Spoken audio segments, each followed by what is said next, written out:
Em nome do Senhor e Salvador Jesus, amém, amém. Pessoal, uma das coisas mais potentes que existe, assim, é uma pessoa animada, uma pessoa motivada para alcançar objetivos. Vocês podem ver que, olhando para si mesmo, quando a gente está motivado, animado, perseverante, olha, é difícil de não conseguir realizar aquilo que a gente quer.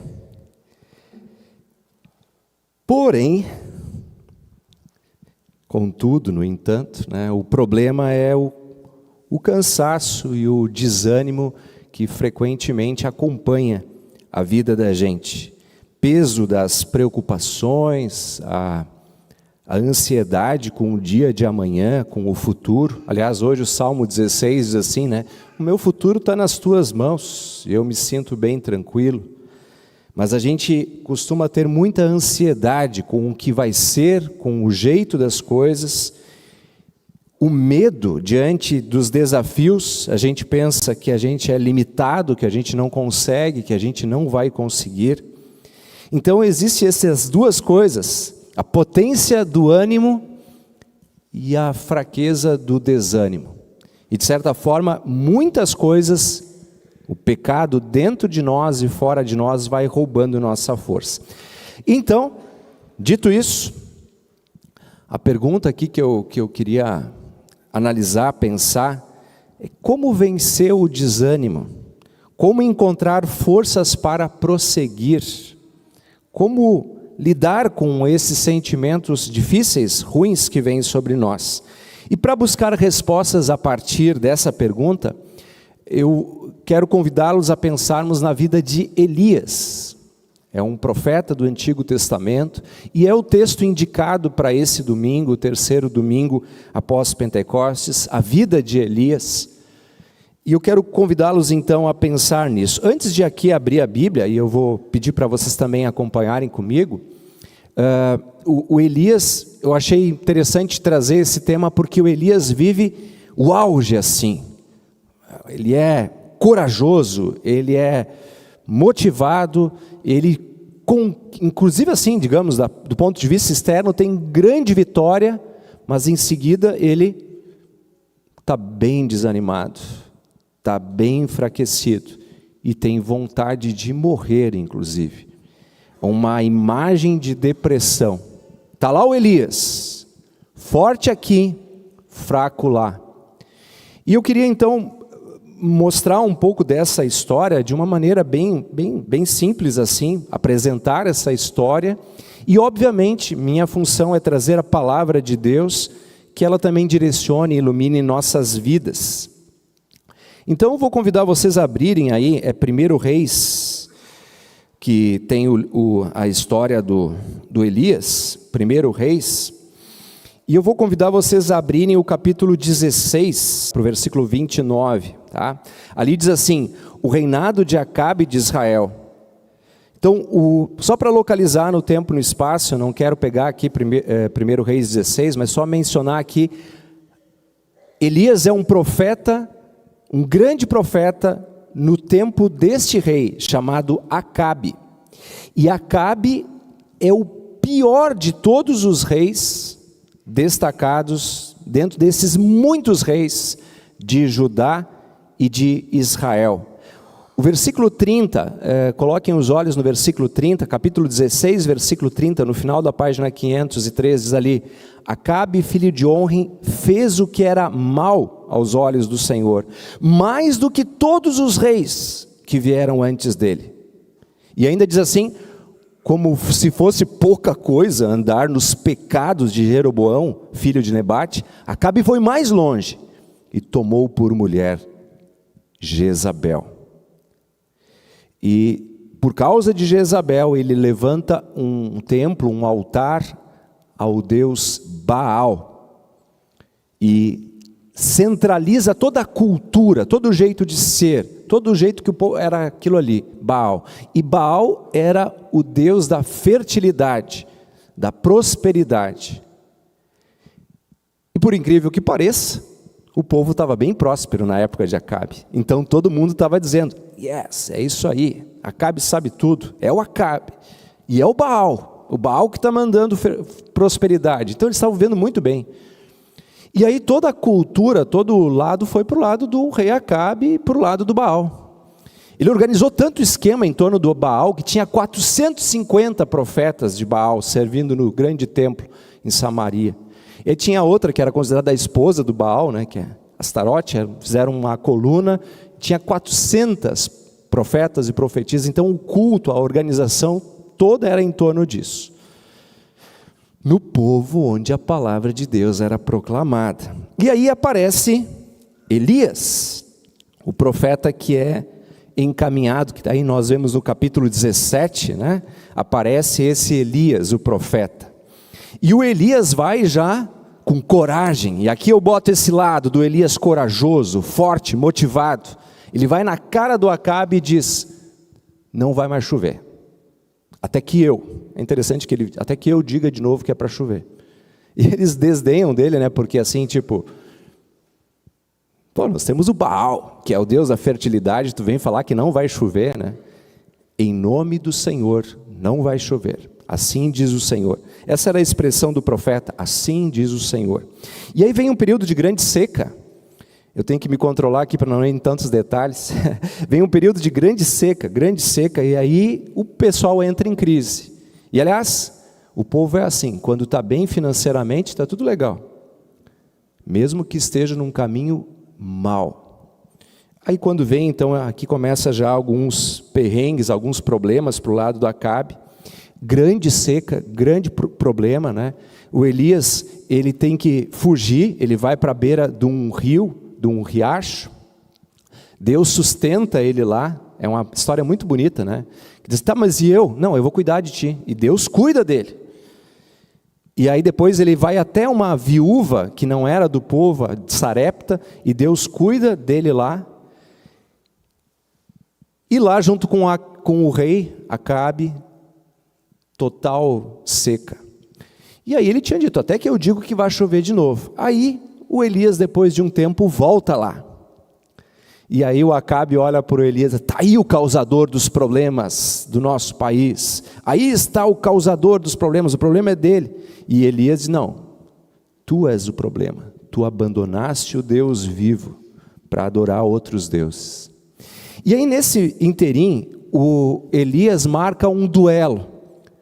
E Elias fala com o Senhor, não para testar o Senhor, mas para provar o nome do Senhor para o povo.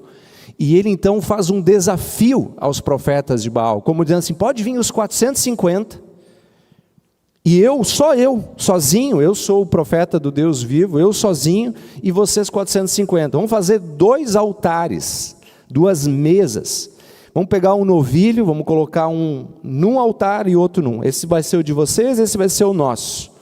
E aí vamos orar. Vocês pedem aí para o Baal de vocês mandar fogo do céu, e eu peço ao meu Senhor. E aí vamos ver quem é quem aqui.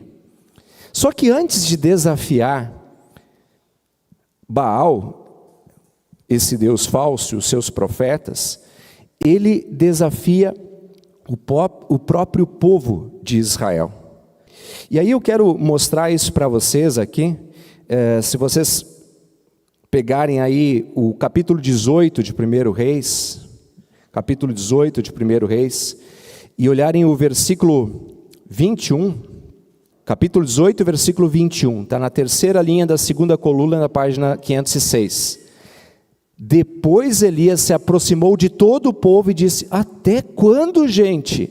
Até quando vocês ficarão pulando de um lado para o outro? Se o Senhor é Deus, sigam-no. Se é Baal, então sigam-no. Só que olha só como termina esse texto, e é bem triste como termina esse texto. Diz que o povo ficou quieto e não disse nada.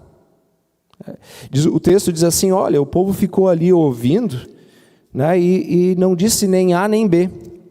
É triste por quê? Porque essa é a origem da tristeza e do desânimo do profeta. Porém o povo não disse uma só palavra. Tipo assim, mesmo vendo as coisas, eles eles não se posicionavam. Bom, ele ainda está motivado, ele ainda está corajoso, e ele marca o local do desafio.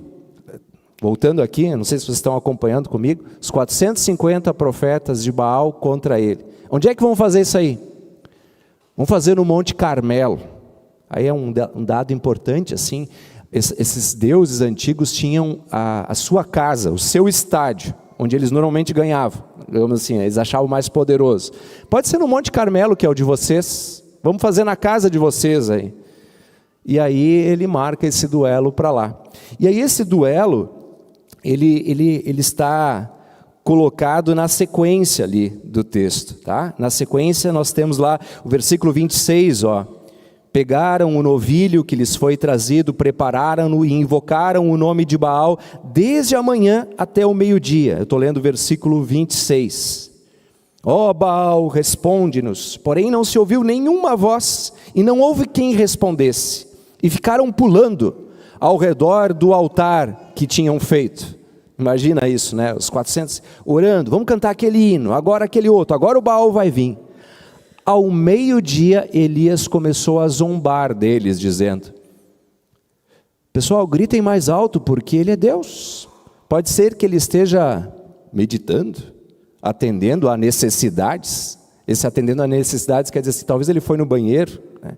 Ou está viajando, talvez esteja dormindo, e necessite que o acordem, gritem mais alto aí.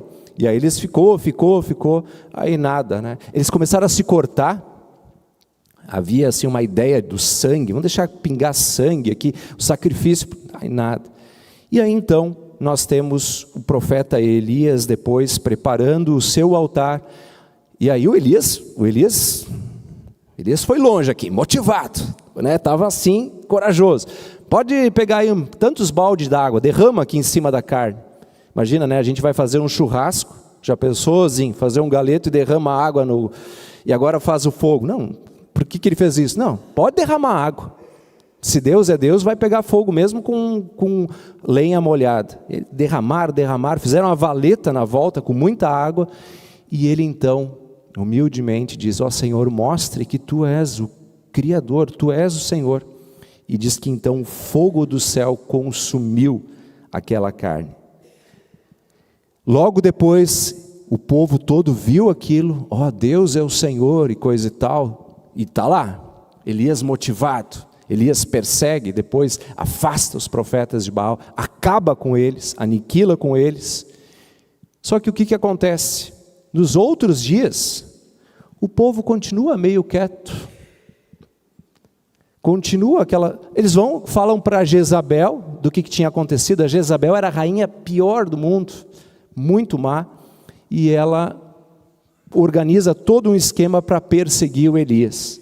E aí o Elias, nos próximos dias, em vez de se sentir vitorioso, campeão, ele se vê perseguido, ele tem que fugir para lá, tem que fugir para cá, e aí ele começa a cair. Diz assim, não, mas por favor, assim não tem condições, né? E aí ele foge, ele se esconde, e aí vem esse momento de grande depressão de Elias. E aí eu volto aqui, só para vocês acompanharem meu raciocínio. No início eu disse que grande potência é o ânimo, a motivação, mas quantas vezes nós somos desarticulados, quantas vezes nós somos desanimados. E esse é o profeta Elias agora na sequência. Ele teve que fugir, ele teve que se esconder. E aí olha só, 1 Reis 19, quem está com a Bíblia aberta, 19. Se vocês olharem o versículo 4 do capítulo 19, diz assim: ele mesmo, porém, foi para o deserto e caminhando um dia inteiro, por fim sentou-se debaixo de um zimbro e sentiu vontade de morrer e orou: basta, Senhor, tira a minha vida, porque não sou melhor do que os meus pais.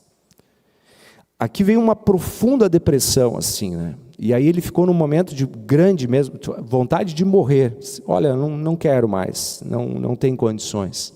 Eu vejo também aqui, o raciocínio também dele é um pouco, ele está desconectado, porque diz, eu não sou melhor que meus pais. Ou seja, em algum momento ele pensou, não, eu sou melhor, eu sou o cara, eu vou botar esse troço na linha agora. E não é sobre mim, e minhas capacidades. E ele não percebeu isso. E ele se sentiu desanimado com isso. E aí então ele foge, ele cai no sono, ele não quer levantar mais, ele se deita e fica deitado, não quer levantar. E olha o versículo 5, deitou-se e dormiu debaixo de um zimbro, e eis que um anjo tocou nele e disse: levante-se e coma. E isso acontece mais vezes, na sequência de novo, ele deita de novo, levante-se e come, levante-se e come. E aí ele vai lá para o Monte Horebe, e em vez de estar diante do monte, diante de Deus, sabe para onde que ele vai? Ele se mete numa caverna sombria, porque ele não quer mais nada da vida. 1 Reis, capítulo 19, versículo 9, diz assim: ali entrou numa caverna. Não sei por que isso, né? Nessas horas de desânimo, a pessoa tende a se isolar, tende a entrar na caverna, onde passou a noite. E eis que a palavra do Senhor veio e lhe disse: o que você está fazendo aqui, Elias? Ele respondeu: eu tenho sido muito zeloso pelo Senhor Deus dos exércitos, porque os filhos de Israel deixaram a sua aliança, derrubaram os teus altares e mataram os teus profetas à espada. Só fiquei eu, e eles estão querendo tirar minha vida. Então lhe foi dito: saia daí e fique diante do Senhor no monte. Eis que o Senhor estava passando. Agora presta atenção aqui, ó. Olha que coisa curiosa isso aqui. E um grande e forte vento fendia os montes, quebrava as rochas diante do Senhor. Ponto. Mas o Senhor não estava no vento. Depois do vento houve um terremoto. Mas o Senhor não estava no terremoto. Depois do terremoto veio um fogo. Mas o Senhor não estava no fogo. E depois do fogo veio o som de um suave sussurro. Quando Elias ouviu isso, cobriu o rosto com um manto, e saindo pôs-se à entrada da caverna. Eis que veio uma voz e lhe disse: o que você está fazendo aqui, Elias? Aí ele reclama tudo de novo. E aí o versículo 15, então o Senhor disse a Elias: volte o caminho para o deserto de Damasco. Chegando lá, unja Azael como rei da Síria, unja também Jeú, filho de Ninsi. Ele dá um monte de coisa para o Elias fazer.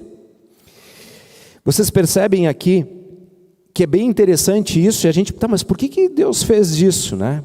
Porque há pouco Elias tinha visto cair fogo do céu, consumir tudo. Agora é isso aí. E aí o que acontece? O texto, Deus mostra aqui nessas forças do vento, do terremoto e coisa e tal, e talvez ali não estava o Senhor.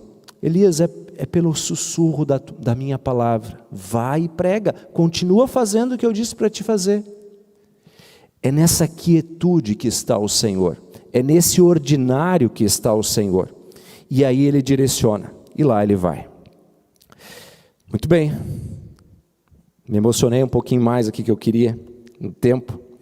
Mas eu quero voltar à pergunta: como agir no desânimo? Como agir quando as forças se esvaem da gente? Eu vou colocar 5 coisas aqui, mais em forma de metáfora. Sai da caverna. Essa tendência de nos isolarmos não é legal. E você sabe que não é legal, todo mundo sabe. Mas que coisa essa tendência de se isolar? Saia da caverna, saia da cama, levante-se, vai adiante. É a primeira. Segunda, escute e creia em Deus. Deus se apresenta, acolhe Elias. Isso está presente na palavra em todo o tempo. Estou contigo, te tomo pela tua mão, te digo não temas. O teu futuro está nas minhas mãos. Escute o que Deus tem a dizer e creia. É esse o caminho. Terceiro, aceite o desafio. E eu vou dizer agora que o desafio que Jesus nos deixou, o novo mandamento que Ele nos deu, o amor. Aceite o desafio do amor. Olhe ao redor. Não fique dizendo assim: esse não merece o meu amor. Não, mas olha só, esse aqui não merece. Porque tu não merece o amor de Deus. E Ele continua te amando. E é nesse amor onde nós deslocamos as coisas de nós e olhamos para o que tem para fazer, o que tem para ajudar. e não do que tem para mim que está a alegria. E ali o ânimo se renova. Letra D, receba a companhia dos fiéis. Eu agora me dei de conta que eu não fui até aquele versículo, porque ele dizia, eu estou sozinho, não tem mais ninguém, mataram todos, eu estou sozinho. E aí Deus diz assim, Elias, eu tenho para dizer assim, 7.000 caras, é interessante esse texto, 7.000 não adoraram Baal, 7.000 não se curvaram perante Baal, e esses 7.000 estarão contigo, é a tua comunidade, é a tua igreja. Vá com eles, receba a companhia dos fiéis. Hebreus 10, 25 diz assim, não abandone o costume de congregar, de estar junto, e renove-se em Cristo, na percepção que Ele reina, e Ele reina de um jeito diferente, nesse mundo, o reino da glória está lá, e nós vemos em Jesus aquele cara que enfrentou a angústia, nós vemos em Jesus aquele cara que enfrentou a solidão. Jesus é um homem de dores e que sabe o que é padecer. Lembram desse versículo? O Senhor é um homem de dores. A gente pensa assim, mas ninguém entende o que eu estou sentindo. Jesus entende. Ele sentiu angústia e ansiedade que eu e você sentimos ao ponto de suar sangue no Getsemane. Na cruz ele se sentiu tão sozinho, tão isolado, que ele disse, Deus meu, por que me abandonaste? Ele sofreu sobre si a solidão e a angústia que nós merecíamos, e fez isso para depois sair da caverna. Sim, Jesus saiu da caverna, e aqui eu falo do sepulcro. Ele venceu a morte, ele ressuscitou, e ele promete que a força da ressurreição também pode estar em nós. Aquele que disse, Lázaro, venha para fora, aquele que disse, Elias, venha para fora, também diz para mim e para você, com uma força que não está em nós, uma força que está em Deus. E então desse desânimo, nós podemos voltar para o ânimo, para a força, e dizer com Paulo, agora sim, tudo posso, naquele que me fortalece. Que Deus nos abençoe, nessa vida de tensões, entre o novo e o antigo, e que olhemos sempre para o Senhor Jesus, aquele que direciona, e que disse para o Elias, levanta Elias, vai lá, unja o Eliseu, vai ser teu sucessor, aquele rei, as coisas continuam, vamos lá, as coisas continuam. E aquele que diz para nós, vai, vive a tua vida, faz as coisas direito, ame os outros, ame de coração, assim como eu te amo. Que assim seja para as nossas vidas. Amém. Amém.